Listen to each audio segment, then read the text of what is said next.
Assalamualaikum warahmatullahi wabarakatuh. Nama saya Muhammad Ismail Nur Faizin, NIM 19030361003, kelas MPI 3C. Saya ingin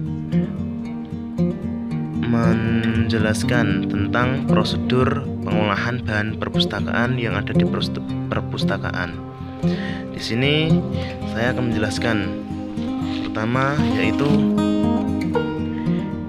bagaimana sih prosedur pengolahan bahan pustaka di perpustakaan. Nah, ini pengolahan bahan pustaka merupakan salah satu inti dari tugas perpustakaan. Bahan pustaka yang masuk di perpustakaan wajib diolah dengan baik agar proses temu kembali informasi nantinya berjalan dengan lancar. Ini ada 4 kegiatan pokok dalam pengolahan bahan pustaka, yaitu 1. Ini inventarisasi, 2. katalogisasi, 3. klasifikasi, 4. yaitu melengkapi fisik bahan pustaka. Oke, kita masuk ke penjelasan yang pertama, yaitu inventarisasi. Adalah proses pendataan aset. Ada beberapa kegiatan dalam proses inventarisasi, yaitu yang pertama, pemeriksaan. Dalam proses ini kita akan memeriksa kondisi bentuk fisik bahan pustaka, apakah baik atau cacat, juga menyesuaikan judul dan exampering yang dipesan dan diterima. Yang kedua, terdapat pengelompokan. Dalam proses ini dilakukan untuk mengelompokkan bahan pustaka sesuai dengan judul agar memudahkan kita untuk pekerjaan selanjutnya. Yang ketiga adalah pengecapan. Dalam proses ini dilakukan pengecapan bahan pustaka yang telah menjadi milik perpustakaan, seperti ini.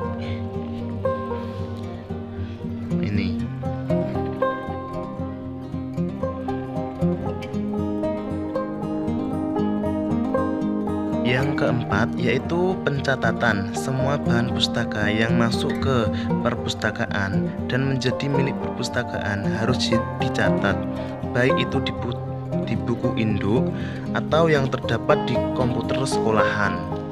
Ini. Masuk ke materi yang selanjutnya, yaitu pengkatalogisasian. Adalah proses pencatatan data buku atau sering disebut deskripsi bibliografi. Setelah kita selesai mencatatnya, berbagai bentuk katalog sudah bisa dibuat, seperti katalog kartu, katalog buku, katalog berkas, dan katalog elektronik. Inilah yang harus digunakan dalam proses pengembalian informasi di perpustakaan. Tahap selanjutnya yaitu pengklasifikasian. Pengklasifikasian adalah proses penentuan subjek dan nomor kelas buku.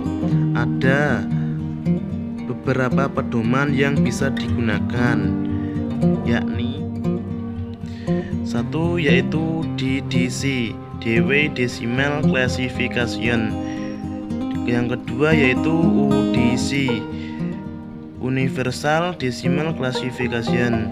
Yang ketiga yaitu LCC, Library of Congress Classification.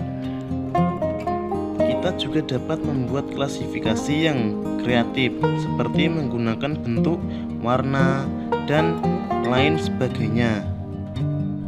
Baik, kita menginjak ke materi yang selanjutnya atau penjelasan selanjutnya, yaitu melengkapi fisik bahan pustaka.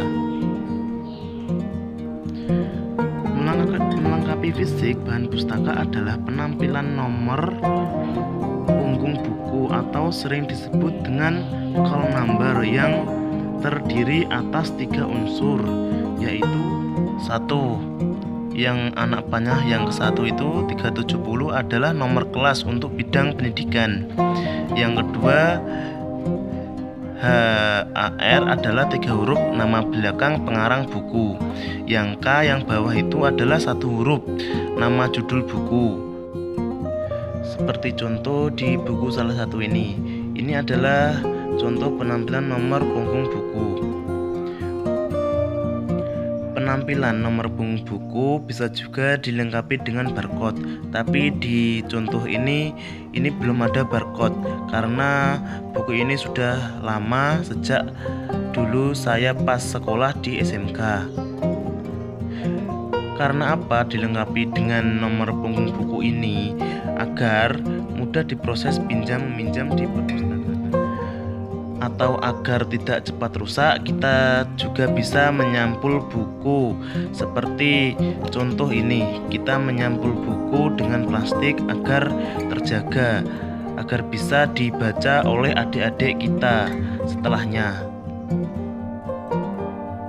Setelah 4 proses tahap telah selesai, ada penambahan proses tahap terakhir, yaitu tahap shelving.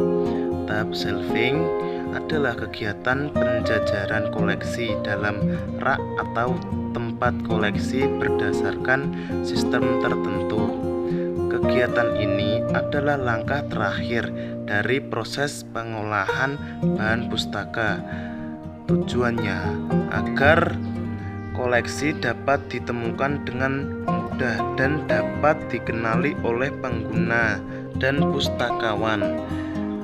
Nah, itu adalah proses pengolahan pustaka yang ada di perpustakaan. Mohon maaf kalau ada tutur kata yang kurang baik, dan hanya segitu yang dapat saya sampaikan. Terima kasih. Wassalamualaikum warahmatullahi wabarakatuh.